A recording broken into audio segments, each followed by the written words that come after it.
அனைவருக்கும் வணக்கம்.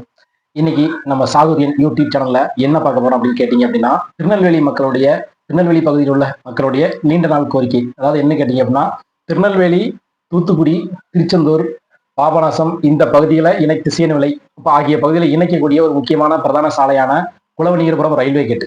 இந்த ரயில்வே கேட்ல வந்து மேம்பாலம் இல்லாம கிட்டத்தட்ட அந்த ரயில் வரக்கூடிய நேரத்துல கேட்டு போட்டாச்சு அப்படின்னா குறைஞ்சபட்சம் ஒரு 25 நிமிஷமாவது ஆகுது அந்த போக்குவரத்து சீராகி வர்றதுக்கு. 25 நிமிஷமாவது ஆனா தான் கேட்டை திறந்து விட்டுறாங்க. அப்போ ஒரு அவசர ஊர்தி, அவசரமா செல்லக்கூடியவங்க எந்த ஒரு இதுவா இருந்தாலும் ஒரு பெரிய தடங்களா இருந்து இது வந்து ஒவ்வொரு காலகட்டத்திலையும் தேர்தல் வரும்போது ஒரு வாக்குறுதியா கொடுப்பாங்க. அப்புறம் அதை யாருமே கண்டுக்கிறது கிடையாது. கிடப்பில் அப்படியே கிடந்துகிட்டு தான் இருந்துச்சு. சமீப காலமா அதனுடைய போராட்டம், கோரிக்கை அப்படின்னு சொல்லிட்டு நிறைய அப்படியே மக்கள் எடுத்துக்கொண்டனால இப்போ கடந்த டிசம்பர் மாதம் 8ஆம் தேதி எங்களுடைய தென் தமிழ் கட்சியின் சார்பாக நாங்களும் அந்த பாலத்தை வந்து விரைவில் அந்த பாலத்தோட பணியை துவங்கணும், மக்களுடைய பயன்பாட்டுக்கு அதை சீக்கிரமா நீங்க தயார் பண்ணி கொடுக்கணும், இதனால போக்குவரத்துக்கான நேரம் நிறைய விரயமாகுது அப்படிங்கிற மாதிரி சொல்லி மனு கொடுத்தோம்.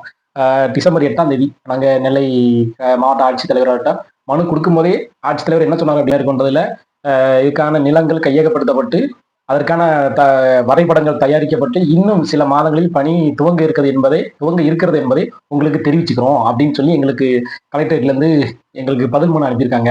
ரொம்ப சந்தோஷம். ஏன்னு கேட்டீங்க அப்படின்னா திருநெல்வேலி மக்களுக்கு இது ஒரு மிக நீண்ட நெடிய கோரிக்கையாக இருந்துச்சு. அந்த கோரிக்கை எல்லாருமே பேசிக்கிட்டு இருந்தாங்க. இப்ப தென்தமிழ் கட்சி எடுத்ததுனாலதான் அது பாஸ் பண்ணுச்சுன்னு நான் சொல்ல வரல. எல்லாருமே பேசிக்கிட்டு இருந்தாங்க. ஆனா இறுதியாக தென்தமிழ் கட்சியின் சார்பாக நாங்க மனு கொடுத்ததுக்கு அப்புறம் எங்களுக்கு அங்க இருந்து கலெக்டரேட்ல இருந்து பதில் மனு அனுப்பியிருக்காங்க.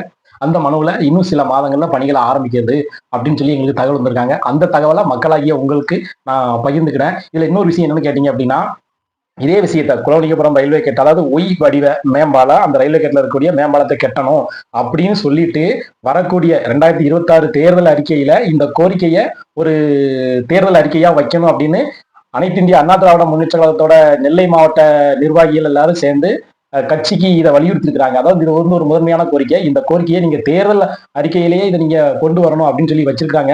ஆனா அதுக்கு முன்னாடியே நமக்கு மாவட்ட ஆட்சியர்கிட்ட இருந்து நமக்கு பதில் மனு வந்துட்டு வேலைகள் சில மாதங்கள்ல ஆரம்பிக்க இருக்கிறது அப்படின்னு சொல்லிட்டு இதை வந்து உங்கள்கிட்ட பகிர்ந்துக்கிறோம். நன்றி, வணக்கம். தொடர்ந்து சாதுரியன் யூடியூப் சேனலுக்கு ஆதரவு கொடுங்க, சப்ஸ்கிரைப் பண்ணுங்க, லைக் பண்ணுங்க, ஷேர் பண்ணுங்க.